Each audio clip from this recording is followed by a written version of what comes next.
Chapter 2. 3 nights later old Major died peacefully in his sleep. His body was buried at the foot of the orchard. This was early in March. During the next 3 months there was much secret activity. Major's speech had given to the more intelligent animals on the farm a completely new outlook on life. They did not know when the rebellion predicted by Major would take place, they had no reason for thinking that it would be within their own lifetime, but they saw clearly that it was their duty to prepare for it. The work of teaching and organizing the others fell naturally upon the pigs, who were generally recognized as being the cleverest of the animals. Preeminent among the pigs were 2 young boars named Snowball and Napoleon, whom Mr. Jones was breeding up for sale.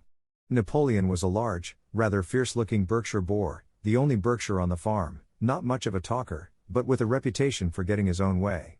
Snowball was a more vivacious pig than Napoleon, quicker in speech and more inventive, but was not considered to have the same depth of character. All the other male pigs on the farm were porkers.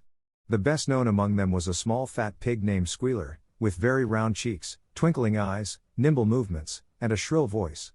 He was a brilliant talker, and when he was arguing some difficult point he had a way of skipping from side to side and whisking his tail which was somehow very persuasive.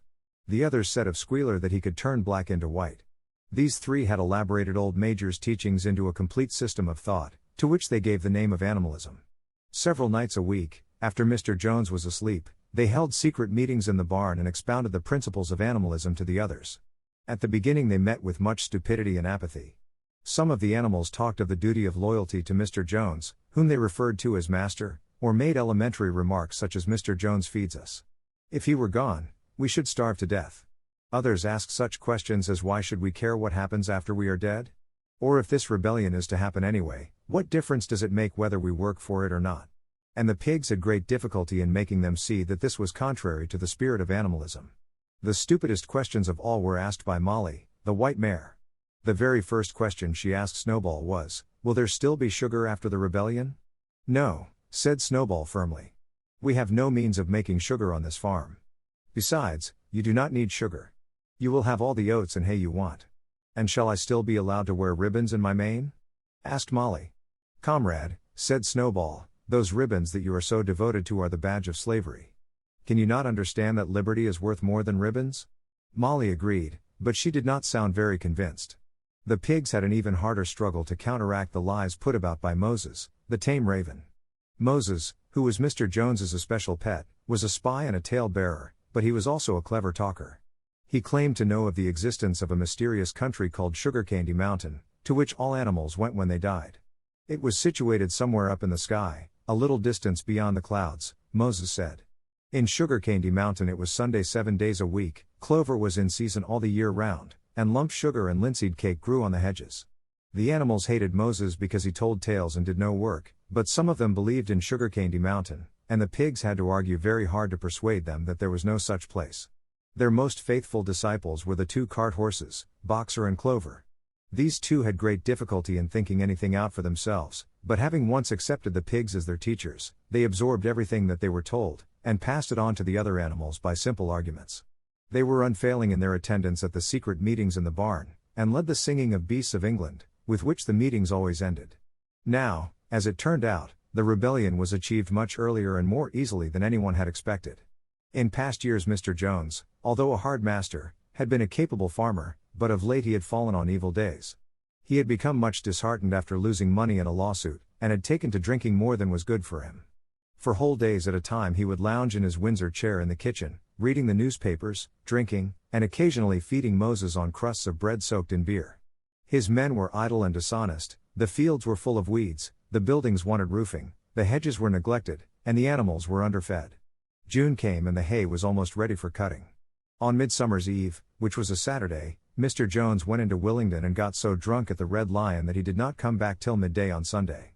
The men had milked the cows in the early morning and then had gone out rabbiting, without bothering to feed the animals. When Mr. Jones got back he immediately went to sleep on the drawing-room sofa with the news of the world over his face, so that when evening came, the animals were still unfed. At last they could stand it no longer. One of the cows broke in the door of the store shed with her horn and all the animals began to help themselves from the bins. It was just then that Mr. Jones woke up. The next moment he and his 4 men were in the store shed with whips in their hands, lashing out in all directions. This was more than the hungry animals could bear. With one accord, though nothing of the kind had been planned beforehand, they flung themselves upon their tormentors. Jones and his men suddenly found themselves being butted and kicked from all sides. The situation was quite out of their control. They had never seen animals behave like this before, and this sudden uprising of creatures whom they were used to thrashing and maltreating just as they chose, frightened them almost out of their wits. After only a moment or two they gave up trying to defend themselves and took to their heels. A minute later all 5 of them were in full flight down the cart track that led to the main road, with the animals pursuing them in triumph. Mrs. Jones looked out of the bedroom window, saw what was happening, hurriedly flung a few possessions into a carpet bag, and slipped out of the farm by another way. Moses sprang off his perch and flapped after her, croaking loudly. Meanwhile the animals had chased Jones and his men out onto the road and slammed the 5-barred gate behind them. And so, almost before they knew what was happening, the rebellion had been successfully carried through, Jones was expelled, and the Manor Farm was theirs. For the first few minutes the animals could hardly believe in their good fortune. Their first act was to gallop in a body right round the boundaries of the farm, as though to make quite sure that no human being was hiding anywhere upon it. Then they raced back to the farm buildings to wipe out the last traces of Jones's hated reign. The harness room at the end of the stables was broken open, the bits, the nose rings, the dog chains, the cruel knives with which Mr. Jones had been used to castrate the pigs and lambs, were all flung down the well. The reins, the halters, the blinkers, the degrading nosebags, were thrown onto the rubbish fire which was burning in the yard. So were the whips. All the animals capered with joy when they saw the whips going up in flames. Snowball also threw onto the fire the ribbons with which the horses' manes and tails had usually been decorated on market days. Ribbons, he said, should be considered as clothes, which are the mark of a human being. All animals should go naked. When Boxer heard this he fetched the small straw hat which he wore in summer to keep the flies out of his ears, and flung it onto the fire with the rest. In a very little while the animals had destroyed everything that reminded them of Mr. Jones. Napoleon then led them back to the store shed and served out a double ration of corn to everybody, with 2 biscuits for each dog. Then they sang Beasts of England from end to end 7 times running, and after that they settled down for the night and slept as they had never slept before.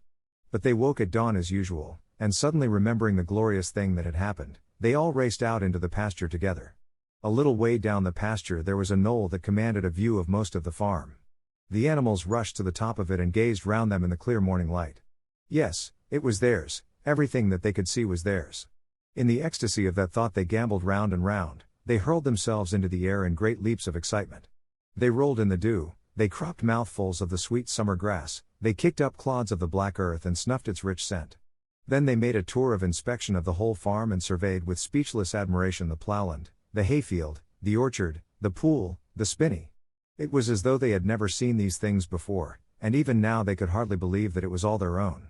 Then they filed back to the farm buildings and halted in silence outside the door of the farmhouse. That was theirs too, but they were frightened to go inside.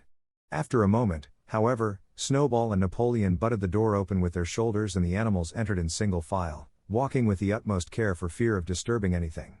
They tiptoed from room to room, afraid to speak above a whisper and gazing with a kind of awe at the unbelievable luxury, at the beds with their feather mattresses, the looking-glasses, the horsehair sofa, the Brussels carpet, the lithograph of Queen Victoria over the drawing-room mantelpiece. They were just coming down the stairs when Molly was discovered to be missing. Going back, the others found that she had remained behind in the best bedroom. She had taken a piece of blue ribbon from Mrs. Jones's dressing table, and was holding it against her shoulder and admiring herself in the glass in a very foolish manner. The others reproached her sharply, and they went outside. Some hams hanging in the kitchen were taken out for burial, and the barrel of beer in the scullery was stove in with a kick from Boxer's hoof, otherwise nothing in the house was touched. A unanimous resolution was passed on the spot that the farmhouse should be preserved as a museum. All were agreed that no animal must ever live there. The animals had their breakfast, and then Snowball and Napoleon called them together again. "Comrades," said Snowball, "it is 6:30 and we have a long day before us. Today we begin the hay harvest. But there is another matter that must be attended to first."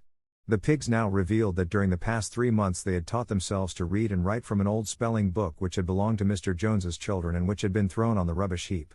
Napoleon sent for pots of black and white paint and led the way down to the 5-barred gate that gave onto the main road. Then Snowball, for it was Snowball who was best at writing, took a brush between the 2 knuckles of his trotter, painted out Manor Farm from the top bar of the gate and in its place painted Animal Farm. This was to be the name of the farm from now onwards. After this they went back to the farm buildings, where Snowball and Napoleon sent for a ladder which they caused to be set against the end wall of the big barn. They explained that by their studies of the past 3 months the pigs had succeeded in reducing the principles of animalism to 7 commandments. These 7 commandments would now be inscribed on the wall. They would form an unalterable law by which all the animals on Animal Farm must live forever after. With some difficulty, for it is not easy for a pig to balance himself on a ladder, Snowball climbed up and set to work, with Squealer a few rungs below him holding the paint pot. The commandments were written on the tarred wall in great white letters that could be read 30 yards away. They ran thus. The 7 commandments. 1. Whatever goes upon 2 legs is an enemy. 2. Whatever goes upon 4 legs, or has wings, is a friend. 3. No animal shall wear clothes. 4. No animal shall sleep in a bed. 5. No animal shall drink alcohol. 6. No animal shall kill any other animal. 7. All animals are equal. It was very neatly written, and except that friend was written friend and one of the S's was the wrong way round, the spelling was correct all the way through. Snowball read it aloud for the benefit of the others. All the animals nodded in complete agreement, and the cleverer ones at once began to learn the commandments by heart. Now, comrades, cried Snowball, throwing down the paintbrush, to the hayfield. Let us make it a point of honor to get in the harvest more quickly than Jones and his men could do. But at this moment the 3 cows, who had seemed uneasy for some time past, set up a loud lowing. They had not been milked for 24 hours, and their udders were almost bursting. After a little thought, the pigs sent for buckets and milked the cows fairly successfully, their trotters being well adapted to this task. Soon there were 5 buckets of frothing creamy milk at which many of the animals looked with considerable interest. What is going to happen to all that milk? Said someone. Jones used sometimes to mix some of it in our mash, said one of the hens. Never mind the milk, comrades, cried Napoleon, placing himself in front of the buckets. That will be attended to. The harvest is more important. Comrade Snowball will lead the way. I shall follow in a few minutes. Forward, comrades. The hay is waiting. So the animals trooped down to the hayfield to begin the harvest, and when they came back in the evening it was noticed that the milk had disappeared.